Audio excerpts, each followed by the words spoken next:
A very good morning to everyone. I am Anand Krishna Sharma, lecturer electronics at Government Polytechnic College, Bikaner. Today in this video lecture of audio video system, we will cover the need of modulation, TV signal modulation, amplitude modulation, total channel bandwidth using double sideband picture signal, vestigial sideband, VSB bandwidth, transmission efficiency, and TV channel bandwidth. So start the online lecture. Need of modulation. The first question arises in our mind that why we require the modulation.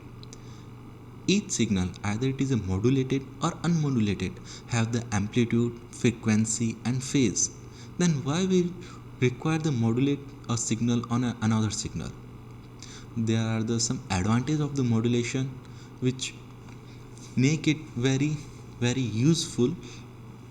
These are the reduction in the height of antenna, avoiding mixing of signal, increase the range of communication, multiplexing, and improve the quality of reception. We have said that it reduces the height of antenna. For example, if a 15 kilohertz signal we want to transmit, then we will require the 5000 meter long antenna. It's very impractical. So if we use the modulation, we can reduce the height of antenna. Second, avoiding the mixing of signal. If the two signal at the same time having the same frequency will mix up on the receiving side and we cannot separate, this will a very big problem. Third, it increases the range of communication.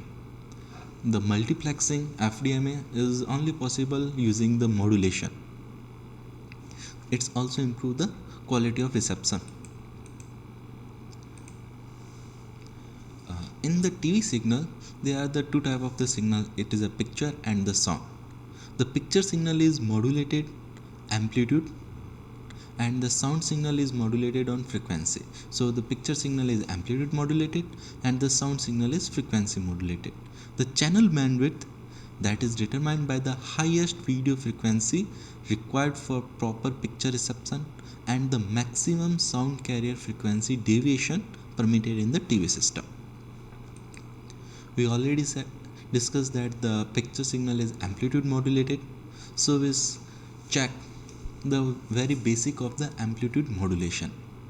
In amplitude modulation, the intelligence to be conveyed, it used to vary the amplitude of the carrier wave. Here we have the three signal. EC is the carrier wave, EM is the baseband or information signal, and the E is equal to modulated waveform or the output waveform. Here EC we have the amplitude, that is a capital EC, and the frequency, that is the omega c in radian. The baseband signal EM have the information, EM have the amplitude of EM and the frequency is omega m in radian. If we modulated these two signals, we will get the signal of this type. Here we can say that the frequency of the modulated signal is similar to the frequency of the carrier signal, except that the envelope or amplitude. Here the amplitude of the modulated signal varies in accordance to the modulating signal or baseband signal or information. The information is conveyed on the envelope of the carrier. Here and amplitude is constant, where here the amplitude varies in accordance to the modulating signal. Normally the frequency of the carrier wave is 10 times greater than the highest frequency of the information or modulating signal. The EC is always greater than the EM normally. If we check the amplitude of the modulated signal, or we can say the envelope of the modulated signal, it is the EC plus K EM cos omega mt, where K is the constant of modulator. It can be written in the form EC is equal to 1 plus m cos omega mt cos omega ct. Here m is the K EM upon EC is known as the modulation index.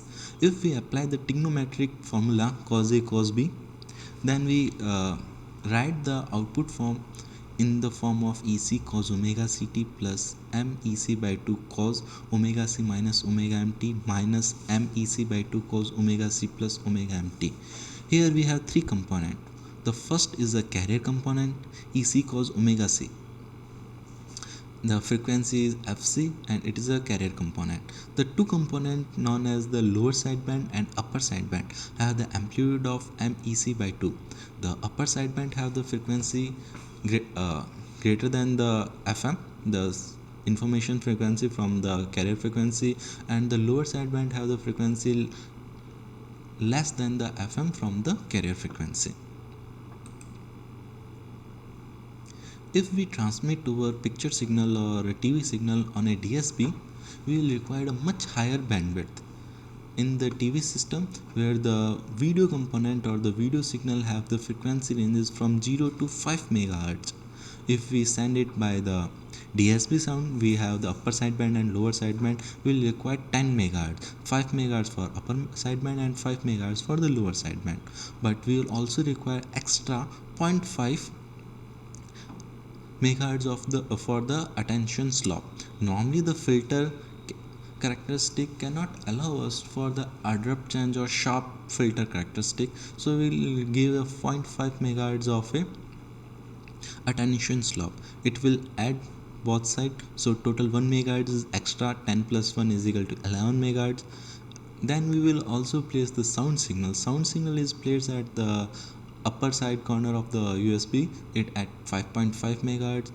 The frequency division is around 75 kilohertz, but it also have the guard band of the 0.5 megahertz, so it constitutes total bandwidth is 11.25. 5 plus 5 for video, 10. 0.5 plus 0.51 for the attention slop filter characteristic, and 0.25 megahertz for the sound. It will sum up total 11.25 megahertz. Vestigial sideband.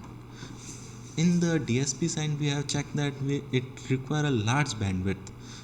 To reduce or efficient transmit, we know that the upper sideband and lower sideband convey the same information, so one is redundant. We can remove the one sideband completely, but if we remove the carrier and one sideband, the reception side will have a complex circuitry, so we generally transmit the pilot carrier or a part of carrier and a part of a lower sideband in normal signal. In vestigial sideband, the radiated signal constitute a full upper sideband together with the carrier and the vestige part of a partially suppressed lower sideband or LSB. This pattern of transmission of the modulated signal is known as vestigial sideband or A5C transmission. In the 625 line system, frequency up to 0.75 MHz in the lower sideband are fully radiated. Because of the filter design difficulties, it is not possible to terminate the bandwidth of a signal abruptly at the edges of the sideband.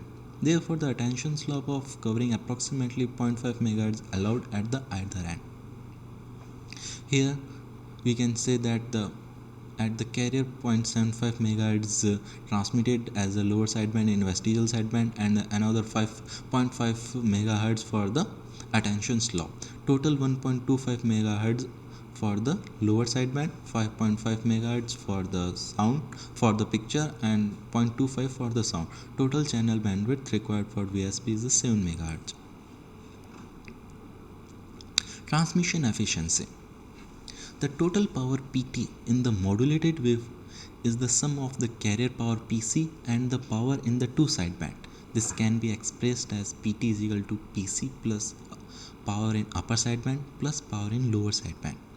We can find the power from the amplitude of the voltage. It is equal to P is equal to V square by R. If the amplitude or RMS value of the sinusoidal voltage is EC by root 2, then the power of the carrier can be written as the EC square upon 2R, and the power in upper sideband and lower sideband will be equal. It is equal to M square C square divided by 8R. If we write in the modulation index form, then PT is equal to PC 1 plus M square by 2. It can be seen that 100% modulation means M modulation index is equal to 1. The power attain its maximum possible value, that is 1.5 pc, where the power contained in the two sideband has the maximum value of 50% of the carrier power. TV channel bandwidth. The sound carrier is always positioned at the extreme of the fully radiated upper sideband. It is 5.5 MHz away from the picture carrier. It is a logical place for it because it makes minimum interference between the two signals. The FM sound signal occupy a frequency spectrum around 75 kHz around the sound carrier, but a guard band of 0.25 MHz also used for the sound carrier in the television signal to avoid interchannel. The total channel bandwidth occupies 7 MHz. This represents the band space of saving around 4.2 MHz per channel if we compare it with the DSP that require 11.25 MHz. Thank you very much.